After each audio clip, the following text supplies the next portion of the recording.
Hello everyone, welcome back to my channel. तो कैसे हो आप सब? आई होप कि आप सब अच्छे होंगे। तो आइए हमारी स्टोरी फॉलोइंग हार्ट के नेक्स्ट पार्ट को स्टार्ट करते हैं।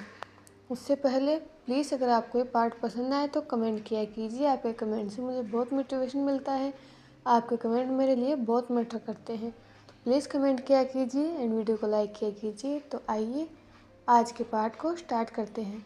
प्रीवियस पार्ट में हमने देखा था कि फाइनली वांगशन कपल ने शाओ शिनचैन को ढूंढ लिया था और शाओ शिनचैन ने अपना इलाज करवाने से तब तक मना किया था जब तक सोंग लेन उसे मिल नहीं जाता। और उन्होंने सोंग लेन को ढूंढ लिया था और यीलिंग के एक इन में बुलाया था और सोंग लेन उनका इंतज़ार कर रहा था। और फाइनली यीलिंग पेट्रियार्क और शाओ शिनचैन वहाँ आ चुके थे। अब देखते हैं आगे। सोंगलान सब कुछ भूल गया और शाओ शिनचैन पर जंप कर गया। उसको चौंकाते हुए शाओ शिनचैन ने भी बिना किसी हेजिटेशन के पहले की तरह उसको हग किया, पहले की तरह उसके माथे को चूमा। लेकिन वो और चाहता था तो इसीलिए उसने उसके लिप्स पर किस करना स्टार्ट कर दिया और शाओ शिनचैन भी उसे किस बैक कर रहा था। वो लोग इस दुनिया को भूल गए थे, तभी उनका ध्यान खींचने के लिए वीइंग ने कफ किया। वो दोनों रियलिटी में वापस आ गए। शोशु, ये पोर्टल केवल 5 मिनट और खुला रहेगा तो हम घर जा सकते हैं और आप इसे वहीं जारी रख सकते हो। मुझे भूख लगी है, वीइंग ने कहा। ओह आचेन, चलो घर चलते हैं, हम फिर बात करेंगे, शाओ शिनचैन ने कहा। आचेन, तुम्हारे पास घर है? सोंगलान ने पूछा। हाँ, हमारा घर। चलो आइंग, शाओ शिनचैन ने कहा। वीइंग ने दरवाजे को खोल दिया जिससे सर्वेंट को पता चल जाए कि वो लोग चले गए हैं। फिर वो सभी पोर्टल के अंदर चलने लगे जहाँ आचिंग बेसब्री से उनका इंतज़ार कर रही थी। ओह, उसने मान लिया है कि वो देख सकती है। आखिरकार आचिंग उस कल्टीवेटर से मिलकर खुश थी जिसके बारे में उसके फादर फिगर बात करते थे, तो उसने तुरंत उसे पसंद कर लिया। वो भी कोल्ड प्रिंस की तरह हैंडसम था लेकिन जेंटल था। आचिंग ने खुशी से उसे उनका घर दिखाया। सोंगलान बहुत ज़्यादा प्रभावित था। ये बिल्कुल वैसा सेक्ट था जैसा वो चाहते थे, जहाँ खून के बंधन की कोई वैल्यू ना हो। अब उसे उनका सपना सच होता दिख रहा था। एक चीज़ वो अभी भी चाहता था। अचानक सोंगलान ने कहा कि वो शादी करना चाहता है। शाओ शिनचैन ने कहा कि वे तब तक शादी नहीं करेंगे जब तक वो देख नहीं सकेगा। जब वो देख सकता है तब वो शादी करेंगे। वह लेकिन सोंगलान के पास ये नहीं था। वो बहुत लंबे समय से इंतज़ार कर रहा था, इसीलिए उसने कहा कि वो उससे बहुत प्यार करता है। वह तुरंत शादी करना चाहता था, इसीलिए सभी लोगों ने उनकी शादी की तैयारियां शुरू कर दी और वांग जी का इंतज़ार करने लगे। जब वो रात को आएगा तो वो दोनों इमोर्टल कपल की उपस्थिति में वो दोनों शादी करेंगे। जियांग चेंग ने इविलियनिंग पेट्रियार्क के बारे में कुछ भी कहना या करना बंद कर दिया था। वो ऐसे दिखाता था जैसे उसने कुछ देखा और सुना नहीं, जैसे उसके पास हिम्मत ही नहीं थी। जैसे उसके पास हिम्मत थी ये सब कुछ करने की। जब भी वो विभूषण की बेइज्जती करता तो उसे नाइटमेयर आता और हर बुरा सपना पहले से ज़्यादा भयानक होता। अब उसने खुद के साथ शांति बना ली और वैसे भी उसके परिवार ने पहले गलत किया था। वो कुछ भी शेयर नहीं कर सकता क्योंकि लोग उसके पेरेंट्स को लेकर अभी भी उस पर दया करते हैं। अगर लोगों को पता चला, वो ये भी नहीं जानता कि लोग किस बारे में बात करते हैं, जैसे कि एक नया डेमोनिक कल्टीवेटर जिसने एक रात में पूरे सेक्ट को साफ कर दिया। अब बातें इस तरह होती हैं। इविलियनिंग पेट्रियार्क ने ये सब किया है। वो राक्षस है। उसने ये सब खून में नहाकर हैंडसम होने के लिए किया है क्योंकि वो एक बदसूरत ओल्ड हेग है। शायद वो ये सब उन्हें चैलेंज देने के लिए कर रहा हो। ये शुयंग है। शायद शुयंग उसका ही शिष्य है क्योंकि जिन ने कहा था कि शुयंग ने पहले स्थान पर उसने उसे यिन आयरन दिया था। वो एक गुलाम है, इसीलिए वो चाहता है कि उसकी पपेट आदमी पूरे कल्टीवेशन वर्ल्ड पर राज करे। वो अपनी जगह भूल गया है क्योंकि वो यिन आयरन का गुलाम था। यही उसे फिट करता है, क्योंकि सच में वो एक सर्वेंट ही है। वो बहुत पहले ही अपना दिमाग खो चुका है, अब उसे बचाना नामुमकिन है। जियांग जेंग को जो समझ नहीं आ रहा था वो ये था कि न्याय के नाम पर सेक्ट लीडर लेन उनकी मदद क्यों कर रहे हैं। सेक्ट लीडर नी की अलग बात है, क्योंकि वो वेंस और डेमोनिक कल्टीवेशन के नाम से भी नफरत करता है। शिकार के नाम से ही उसकी ब्लेड बाक्शे या उत्साह से हिलने लगती है। अब वांग जी वापस आ चुका था और वो लोग मैरिज वोव लेने के लिए तैयार थे।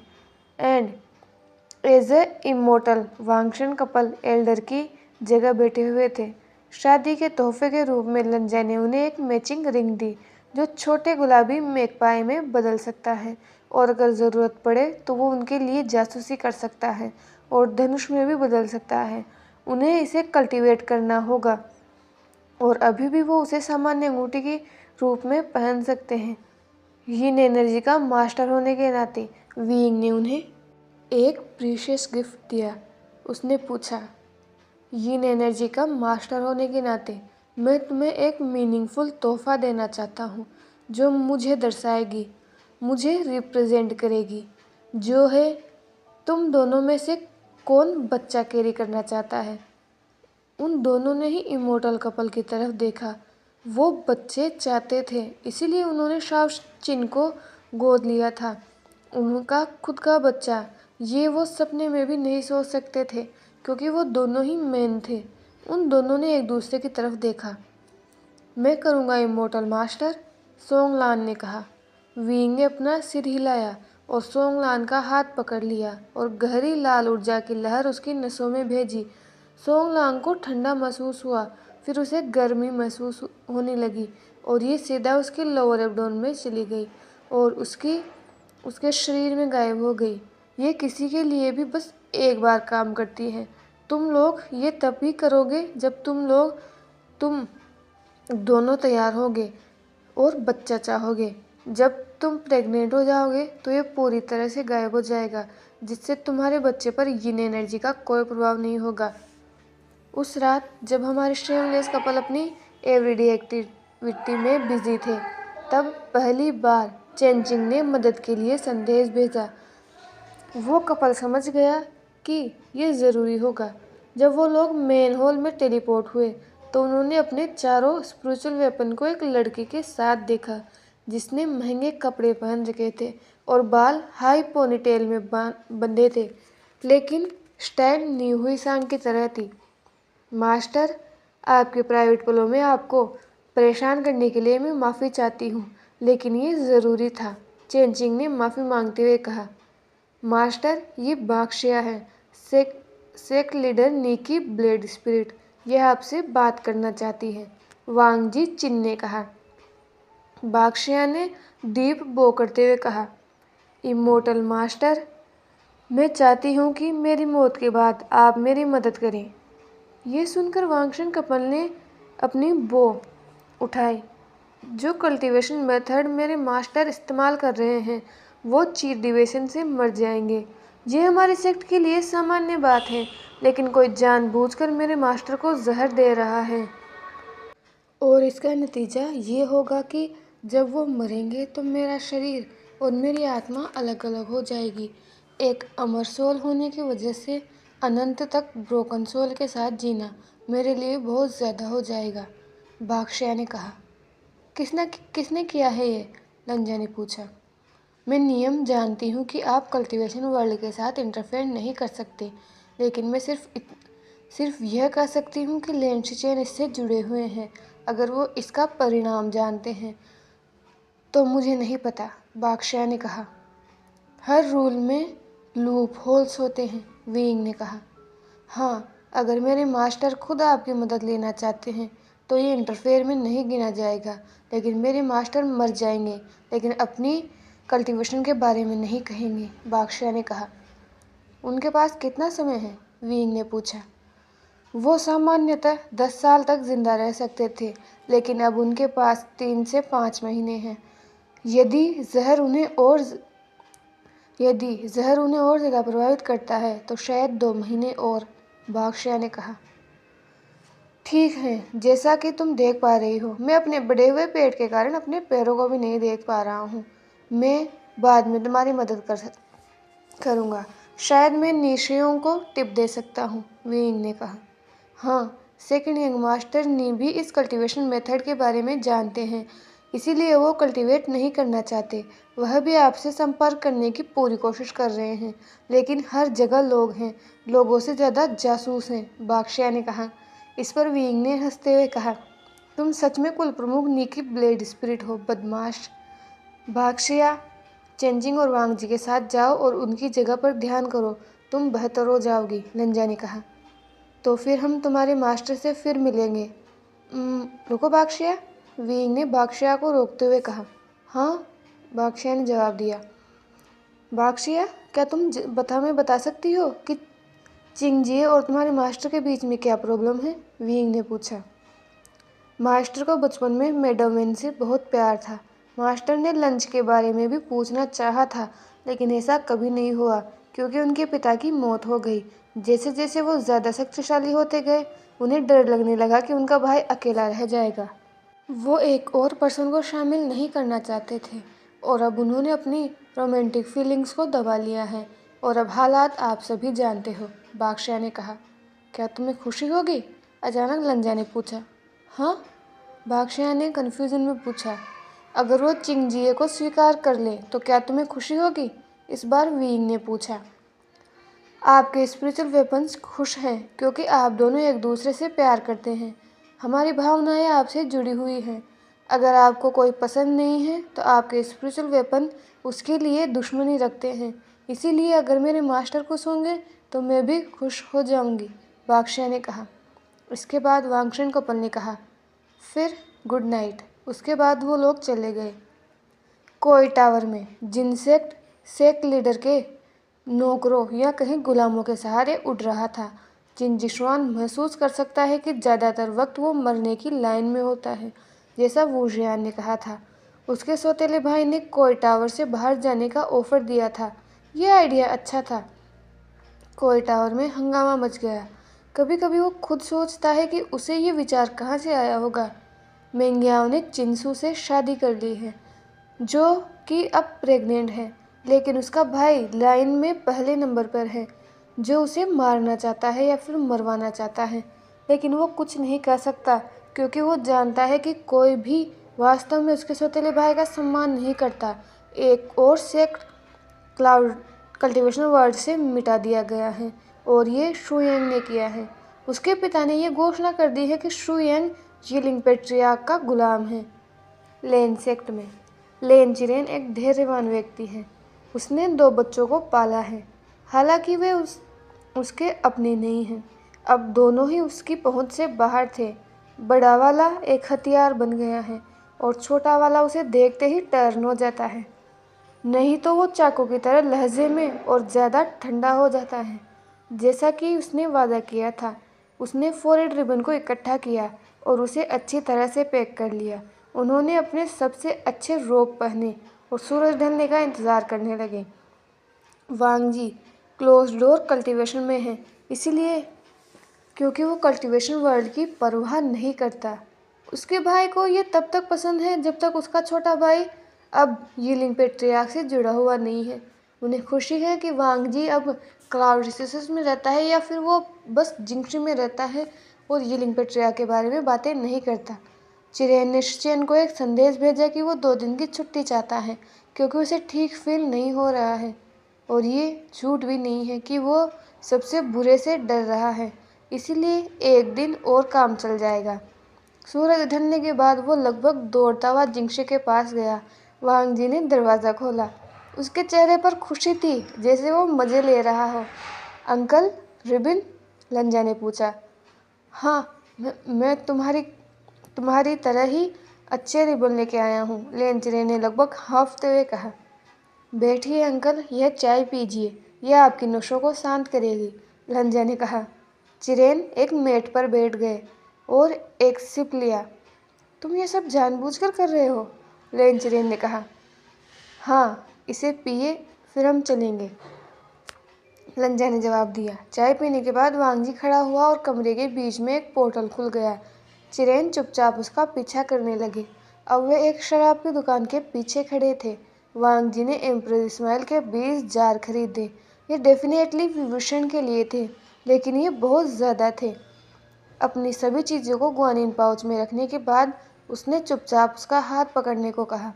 जब चिरेन वांग जी का हाथ पकड़ता है तो 1 सेकंड के अंदर वो दाफन माउंटेन के बैरियर के सामने खड़े थे, जैसे कि उम्मीद की थी। उसके डर से वांग जी ने उसका हाथ पकड़ा और उसे बैरियर के अंदर ले गया। उसे कुछ भी महसूस नहीं हुआ। अब ये क्या है? एक विशाल शानदार गेट, यील्डिंग विसेक्ट। क्या बकवास है? वांग जी ने उसका हाथ छोड़ दिया और पालन करने का साइलेंट ऑर्डर दिया। वे एक बहुत अच्छी तरह से बनाए रास्ते से जा रहे थे। जो भी उन्हें देख रहे थे वो डीपली बो करके मास्टर लेन कह रहे थे। थोड़ी देर बाद उन्हें एहसास हुआ कि वो उसे नहीं बल्कि वांग जी को बो कर रहे थे। उसने एक शब्द भी नहीं कहा। तभी 7 बच्चे दौड़ते हुए आए। उन्होंने देखा कि उसमें 5 लड़के और 2 लड़कियां। सभी ने डिसिप्लिन रोब्स पहन रखे थे, लेकिन सिल्वर और गोल्ड रेखा और सेक्ट के लोगों के साथ अधिक परिष्कृत। शीर्ष पर तैरते बादल और नीचे आग के लपटों के साथ ड्रैगन और फीनिक्स। उन्होंने एक साथ कहा, बिग ब्रदर, बिग ब्रदर, हर कोई आपका इंतजार कर रहा है। वी गाने में बताया कि आयुआन और आई ने लड़ाई शुरू कर दी है। अब वो कौन है?